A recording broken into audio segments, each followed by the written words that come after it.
마지막 한 주간을 예루살렘 성전에서 가르치시면서 이제 백성들을 돌보고 계셨어요. 그때 대제사장들과 장로들, 바리새인들입니다. 사내들인 회원들이죠. 이 사람들이 와서 무슨 권위로 이런 일을 하느냐.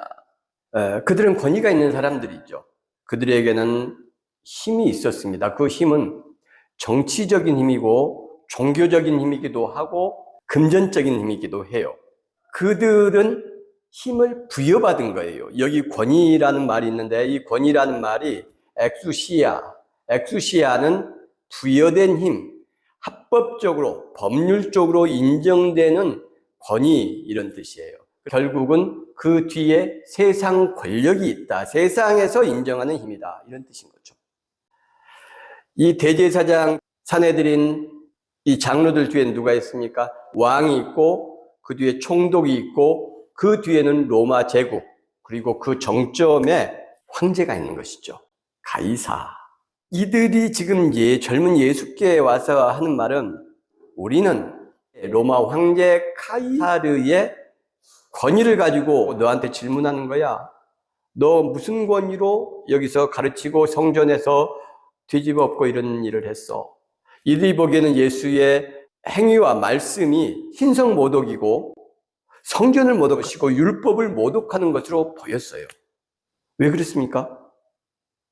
그들의 사유와 생각과 지식과 율법과 하나님 이해가 그 수준밖에 안 됐기 때문에 그래요.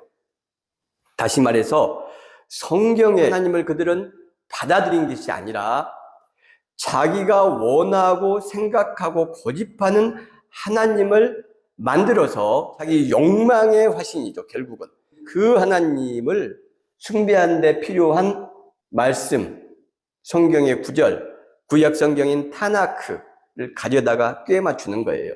하나님의 성전이 어떻게 시작되었고 성전의 의미가 무엇인지, 성경에서는 어떻게 성전을 이야기하는지를 들어보려고 하지 않고 성전을 만들어 놓고 이 성전을 통해서 자기가 원하는 의미 부여를 하는 거예요. 그리고 이 성전에 하나님의 영광이 임하는 것입니다. 이렇게 말하는 거죠. 여기는 하나님의 성전이다라고 제사장이 말한다고 해서 성전이 되는 게 아니에요. 하나님이 성전으로 인정하셔야 하나님의 성전이 되는 겁니다. 솔로몬 성전이 하나님의 성전이 되는 게 아니에요. 하나님께서 인정하실 때 이 작은 공동체도 하나님의 성전이 될 수 있는 것이고 아무리 큰 공동체도 하나님이 인정하시지 않으면 세상의 권력, 세상의 합법적인 힘, 엑수시아를 가지고는 하나님의 성전의 거룩성을 담보할 수 없는 것입니다. 세상 힘을 가진 사람들은 하나님의 힘을 이용하지 않습니다. 굉장히 중요한 겁니다, 여러분.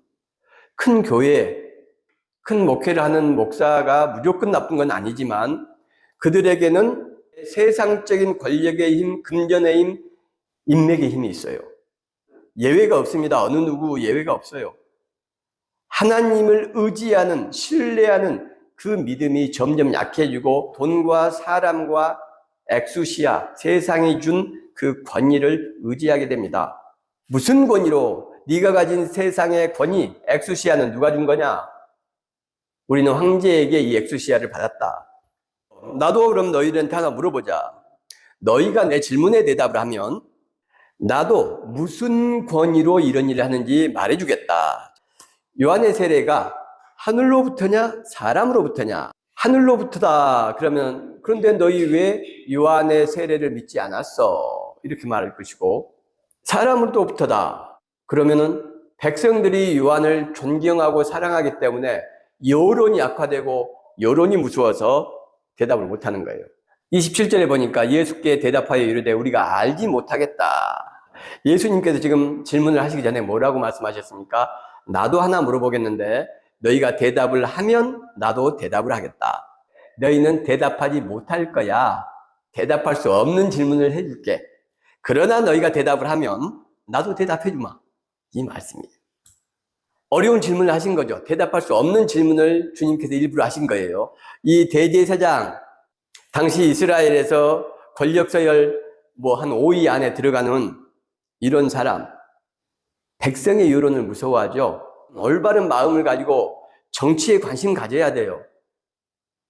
그래야 대제사장들, 장로들이 자기들 마음대로 하지 않습니다. 기독교인들은 정치에 대해서 큰 관심, 깊은 관심 가져야 됩니다. 우리 주님이 정치범으로 돌아가셨어요. 십자가에 매달리심. 정치가 우리 주님을 죽였단 말입니다. 하나님의 아들을.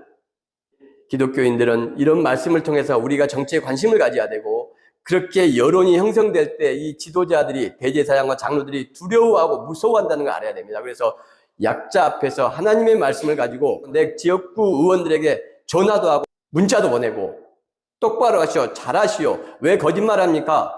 어려운 사람들을 위해 정책을 펴주시오. 그때 이들이 무서워합니다. 정치인은 숭배의 대상이 아니에요. 이들이 이제 여론을 두려워해요. 그리고 나서 알지 못하겠다. 그러니까 예수님도 나도 무슨 권위로 이런 일을 하는지 너희들에게 말하지 않겠다. 너희 생각에는 어떠하냐? 어떤 사람에게 두 아들이 있는데 맏아들에게 가서 이르되 예, 오늘 포도원에 가서 일하라 하니, 큰아들이 가겠습니다 하고 가지 않았고 30절에 둘째 아들에게 또 그같이 말하니 싫다고 했다가 나중에 뉘우치고 갔다. 그 둘 중에 누가 아버지 뜻대로 하였느냐? 대제사장들과 바리새인들이 대답합니다. 둘째 아들입니다. 예수께서 그들에게 이르시되 내가 진실로 너희에게 이르노니 세리들과 창녀들이 너희 대제사장과 장로들보다 먼저 하나님 나라에 들어가리라. 요한이 의의 도로 너희에게 왔거늘 너희는 요한을 믿지 않았고 세리와 창녀는 믿었다. 너희는 세리와 창녀가 요한을 믿는 것을 보고도 뉘우치지 않고 믿지 않았다. 세례가 맞습니까? 침례가 맞습니까? 자, 이 세례라는 말로 번역된 단어는 원어가 밥티스마입니다. 밥티스마는 동사 밥티조에서 온 거예요. 밥티조라는 말은 잠그다, 담그다 이런 뜻이에요. 물속에 집어넣는 걸 의미하는 겁니다. 거기에서 세례를 주다라는 의미가 발생을 했죠.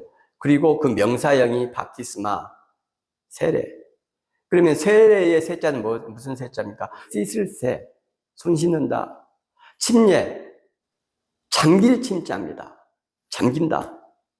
원래 밥티스마는 물에 잠기는 거예요. 그래서 밥티조 하면 물에 잠근다라는 뜻이잖아요. 담근다. 사람을 담그면 죽게 되죠. 익사시키다라는 말이 있어요. 배를 물속에 집어넣으면 어떻게 해야 됩니까? 배가 침몰한 거죠.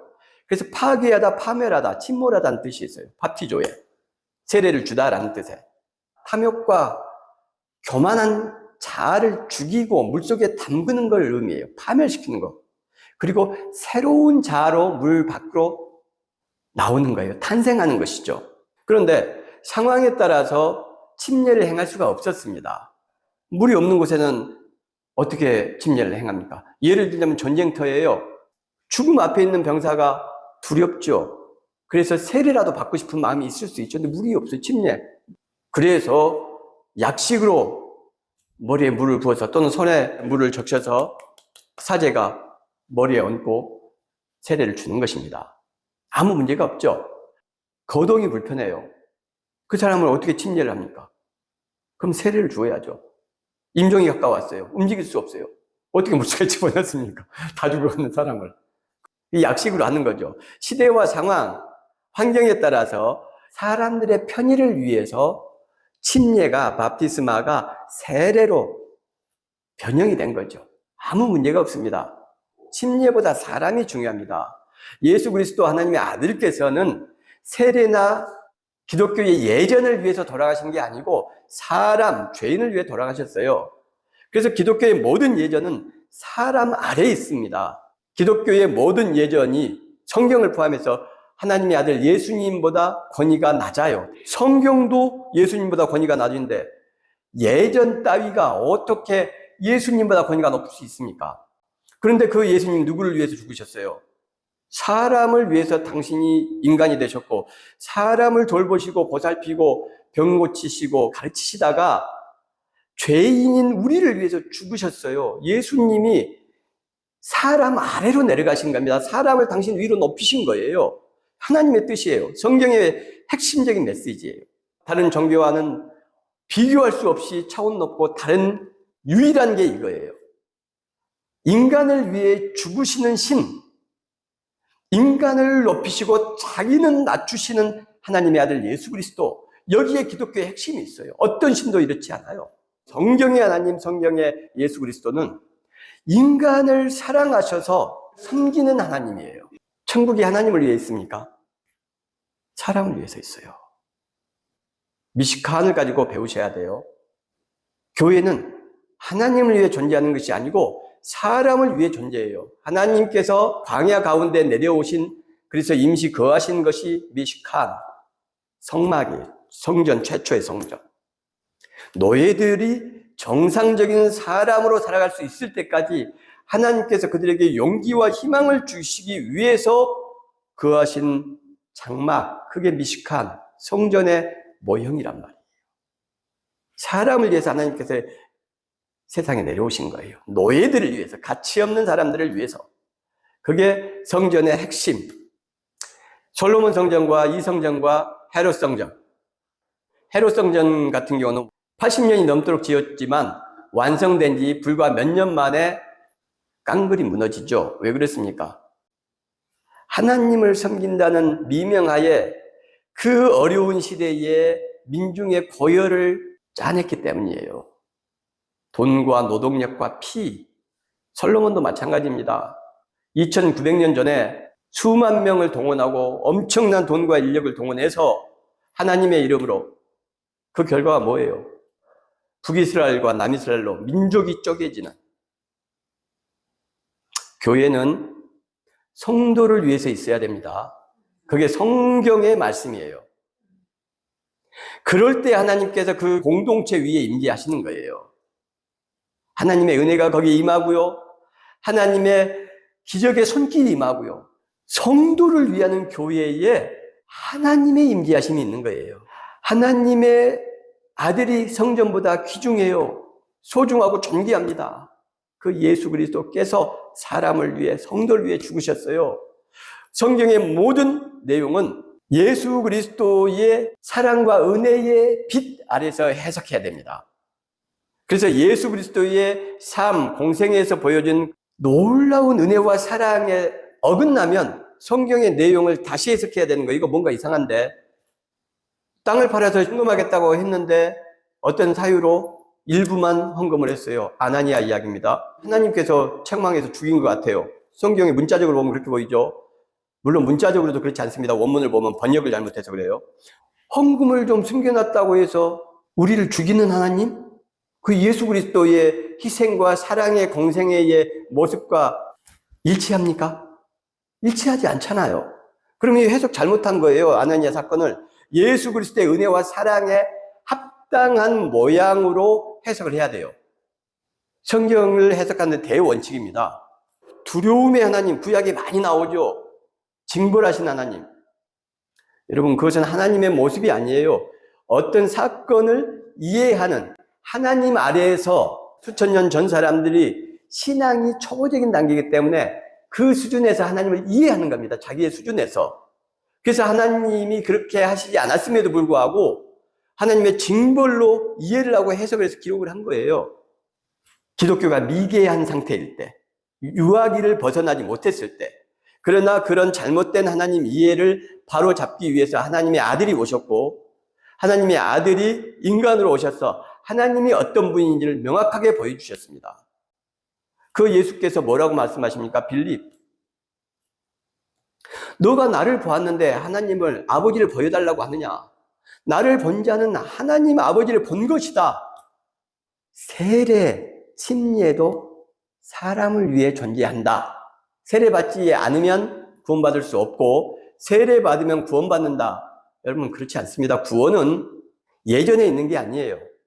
구원은 우리가 교회 생활 잘하는 데 있는 것이 아니에요. 그럼 어디 있을까요? 하나님의 완전한 주권이에요. 우리 인간은 누가 구원받는지 알 수 없습니다.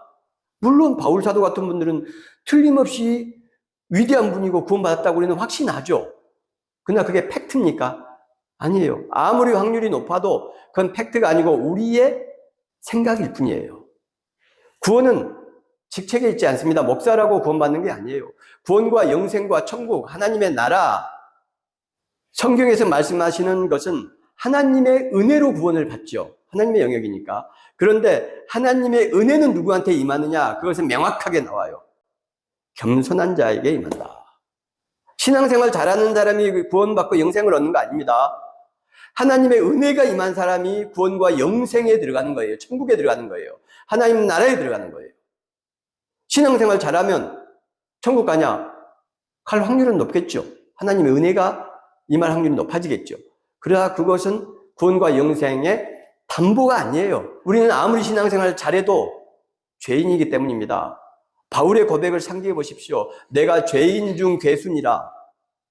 바울이 그렇게 하나님 앞에서 고백하는데 하물며 우리야 말할 게 뭐 있습니까? 신앙생활 잘하면 뭘 얼마큼 잘하는데요. 그리고 잘하면 잘할수록 묘한 돌연변이 같은 마음이 생기는데 그게 뭐냐면 바리새인적 교만입니다. 나 정도 신앙생활 한다면 실제로는 한국에 몇 명이나 될까? 나처럼 어려운 상황에서도 다른 사람 돕는 사람은 몇 명이나 될까? 하나님도 인정하실걸? 교만이 들어가죠.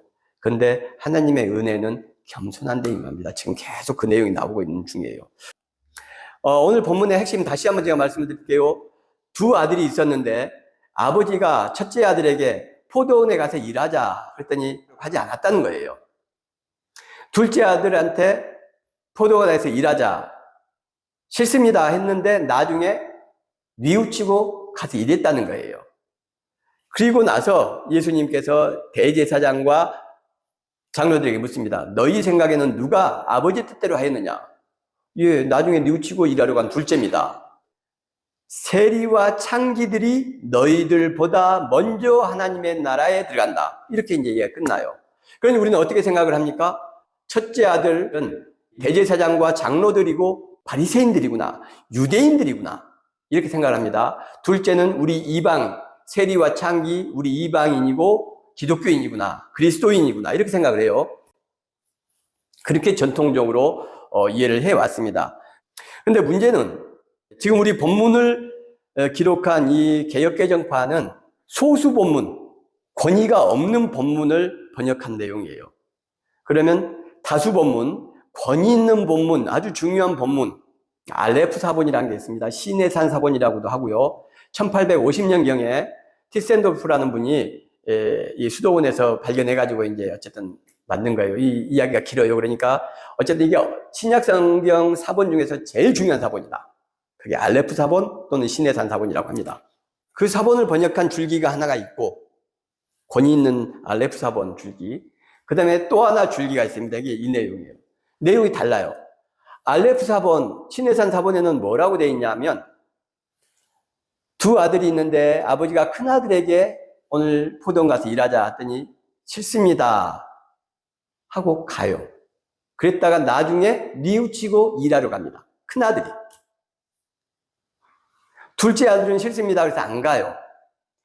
제사장들에게, 장로들에게 묻습니다. 누가 아버지 뜻대로 했느냐? 그랬더니 당연히 이들이 큰아들입니다 라고 해요. 그리고 나머지는 똑같아요. 너희보다 창기와 세리들이 먼저 하나님 나라에 들어갈 것이다. 그럼 뭐가 문제인가요, 이게? 큰아들은 유대인이고 바리새인이고 제사장이다. 그런 생각을 여러분 다 갖고 있죠. 그래서 이상한 겁니다. 둘째 아들은 이방인이고 세리고 창기고 우리들이다. 이렇게 그리스도인이다. 이렇게 생각을 하는 거예요. 우리 뇌에 신앙 속에 무의식적으로 그런 게 스며들어 있어요. 물론 그 의미가 전혀 틀린 건 아닙니다. 그렇지만 이 본문을 볼 때는 그렇게 보면 안 돼요. 성경 사본에서 원문을 찾아가는 방법들이 있어요. 그 중에 하나가 짧은 본문은 긴 본문보다 원본에 가깝다.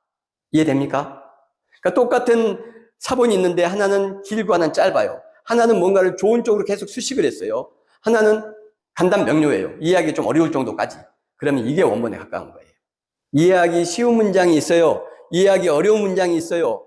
그럼 어떤 문장이 원본에 가까울 것 같아요? 이해하기 어려운 문장이 원본에 가까워요. 첫째 아들은 유대인이고 이스라엘 사람이잖아. 바리새인과 장로잖아. 근데 첫째 아들이 뉘우치고 밭에 갔다고? 그럼 세리와 창기 둘째 아들은 어떻게 된 거야? 우리 그리스도인들이 둘째 아들은 이거 어떻게 된 거지? 이해하기 어렵잖아요. 그래서 이 본문을 택해버린 거예요. 소수 본문을. 이해하기 쉽잖아요. 지금 둘째 아들 그리스도인 창기, 전 세계가 쓰는 사본을 편집한 성경 원본을 만들려고 하는 그 책이 있어요. 그게 네슬레 알란트라는 사람이 시작했던, 그래서 네슬 알란 몇 판 이렇게 합니다. 지금 네슬 알란 28판까지 나왔어요. 몇 년 전에. 제가 가지고 있는 것은 네슬 알란 27판을 가지고 있습니다. 거의 차이가 없긴 해요. 여기 오늘 본문은 네슬 알란 25판에까지 있었던 거예요. 지금은 이 본문 택하지 않아요. 아까 말씀드린 큰아들이 싫습니다 했다가 뉘우치고 갔다. 둘째 아들은 안 갔다. 그리고 나머지는 똑같다고 했죠. 그러니 제사장과 장로한테 물었을 때에 큰아들입니다 라고 나오죠. 자, 그러면 이제 문제가 생겨요. 이걸 어떻게 이해할 것이냐, 이게 문제죠. 새번역, 현대인 성경 이런 거 지금 새로 번역된 성경들은 전부 이 내용 아닙니다. 저는 네슬 알란 27판 내용, 큰아들이 싫다고 했다가 나중에 뉘우치고 한 그 내용이 원본에 가까울 거라고, 원본에 합당할 거라고 믿습니다. 사본학과 편집 비평 같은 것을 좀 공부하신 분들은 당연히 그렇게 생각을 할 거예요. 여기서도 하나 알 수 있죠. 자, 성경이라는 것은 어떤 진실을 찾으려고 하면 안 돼요. 여기서 진실을 우리가 알 수가 없어요. 두 개의 사본. 물론 저는 알란 네슬 27판이 진실, 원본에 가깝다고 생각을 하지만 성경에서는 하나님의 음성을 들으려고 하고 하나님의 뜻을 찾으려고 해야 돼요. 여기에 하나님의 메시지가 무엇인가를 찾으려고 해야 돼요. 알란 네슬 27판 세계 최고의 전문가들입니다. 신약에 있어서는. 그들이 왜 27판을 바꿨을까요? 원본에 가깝기 때문이죠. 근데 해석하는 데는 어렵죠. 여러분, 이게 너무 쉽습니다. 사실 발상의 전환이 안 돼서 그래요. 자, 보세요. 큰아들이 이스라엘 사람이고 바리새인과 대제사장입니까? 아니라는 거예요. 자, 큰아들이 가지 않는다고 했어. 그런데 뉘우치고 갔어. 둘째 아들은 가지 않았어. 누가 아버지 뜻대로 했니? 이러니까 큰아들입니다 이렇게 말했죠. 그때 큰아들입니다 라고 말하는 제사장과 바리새인들은 자기를 큰아들로 생각했겠어요? 작은 아들로 생각했겠어요? 이 사람들은 다 큰아들로 생각해요. 우리 18장부터 다시 한번 보세요. 주님 앞에 천국에서 누가 큽니까? 라고 물을 때 이미 제자가 된 저희들이 천국에서 당연히 큰 사람이죠 라는 장자의식이 있어요. 야고보와 요한 높은 자리에 앉게 해주십시오 하니까 주님께서 뭐라고 하셔요? 섬기는 자가 큰 자다. 장자다. 자, 보세요. 어린아이같이 자기를 낮추는 자가 장자다. 용서하는 사람이 장자다. 나중된 자가 먼저 된다. 장자가 된다. 섬기는 사람이 장자가 된다. 천국에서, 하나님의 나라에서 대제사장, 장로, 바리새인, 목사, 너희들 말이야, 장자의식 가지고 있지? 버려. 진실로 너희에게 이르노니 세리들과 창녀들이 너희보다 먼저 하나님에 들어갈 것이다. 장자의식을 갖는 대제사장, 바리새인, 장로, 너희들, 목사들, 너희보다 먼저 겸손한 사람들, 부족하다고 생각하는 사람들, 나는 신앙생활 잘 못한다고 생각하는 사람들, 나는 11조도 제대로 못한다고 하는 사람들, 그 사람들이 너희보다 먼저 하나님의 나라에 들어가리라. 너희가 장자가 아니고 너희가 첫째가 아니고 그들이 장자야. 그들이 첫째야. 겸손한 자가 장자야. 섬기는 자가 장자야. 어린아이처럼 낮아지는 자가 장자야. 천국의 장자야. 하나님 나라의 큰아들이야. 장자, 자의식을 가진 사람들을 주님께서 책망하시는 거예요. 그리고 장자권이 이동되었다는 것을 보여주시는 거예요. 장자권이 이동되었어. 대제사장, 유대인, 장로들에게 있는 것이 아니야. 장자권은 겸손한 자, 낮은 자, 섬기는 자, 창녀라고, 세리라고, 죄인이라고 생각하는 그들에게로 하나님의 은혜로 장자권이 넘어갔어. 이 말씀인 거예요. 그러면서 뒤에 요한이 의의 도로 너희에게 왔거늘 너희는 요한을 믿지 않았고 세리와 창녀는 믿었어요. 비록 여전히 세리고 여전히 창녀예요. 그러나 요한이 의로운 분, 하나님이 보낸 분이다 라고 믿고 우리는 감히 그분 앞에 나가서 세례조차 받을 수 없는 더러운 죄인이야 나는. 그렇게 회개를 했는데 이것을 보고도 끝내 너희는 뉘우치고 믿지 않았어. 요한 믿지 않았죠. 자, 우리 그리스도인은 모두 장자의식이 있어요. 하지만 장자의식을 가지고 있다는 것이 곧 장자라는 말은 아니죠. 구원받았다고 확신을 갖는 것이 내가 구원받았다는 말입니까? 바울조차도 내가 표대를 향해서, 구원을 향해서, 영생을 향해서, 하나님의 나라를 향해서 달려간다. 내가 아무리 장자의식이 있어도 내가 장자가 되는 것은 아니에요. 내가 영생과 구원과 천국의 확신이 있다고 해서 내가 천국 가는 건 아닙니다. 우리가 지금까지 계속해서 보잖아요, 여러분. 자기를 비하하라는 말은 아닙니다. 그러나 구원과 영생과 천국은 하나님께 있다. 나는 부족하다. 연약하고 오직 주님의 은혜가 필요한 사람이다 라고 하나님 앞에서 나를 낮춰야 되고요. 하나님 앞에서 진정으로 자기를 낮춘다는 말은 다른 사람을 어떻게 대하느냐에서 표시가 나요. 무조건적으로 겸손해라는 말이 아닙니다. 무조건적으로 사랑해란 말이 아니에요. 그러면 세상을 지옥으로 만드는 권력자들과 정치인들을 우리가 사랑과 은혜로 보아야 됩니까? 그렇지 않아요. 나보다 힘센 사람에게는 공의의 잣대를 들이대고 잘하면 칭찬하고 못하면 감시하고 책망하고 여론을 형성하고, 사랑은 약자에게, 겸손은 누구한테 필요한 겁니까? 나보다 약자에게 겸손이 필요해요. 나보다 강자에게 겸손하지 마세요. 그것은 아부고 불종이에요. 돈이 있으십니까? 많이 배우셨어요? 본인이 똑똑하다고 생각하십니까? 그러면 당신보다 가난한 사람, 덜 배운 사람, 당신보다 똑똑하지 못한 사람에게 겸손한 모습을 보이십시오. 그 겸손한 자에게 장자권이 부여됐다는 사실을 오늘 주님께서 말씀하시는 거예요. 세리와 창기 의식을 가진 사람이 하나님께 인정받는 장자라는 것을 오늘 본문이 말씀하시는 거예요. 구원과 영생은, 천국은 오직 그 겸손한 차자의식이 있는 사람들한테 임하는 것입니다. 가난한 사람, 믿지 않는 사람, 그들을, 우리보다 연약한 사람들을 귀하게 여기고 장자의식을 버리는 진정한 장자 되시기를 주님의 이름으로 축원합니다.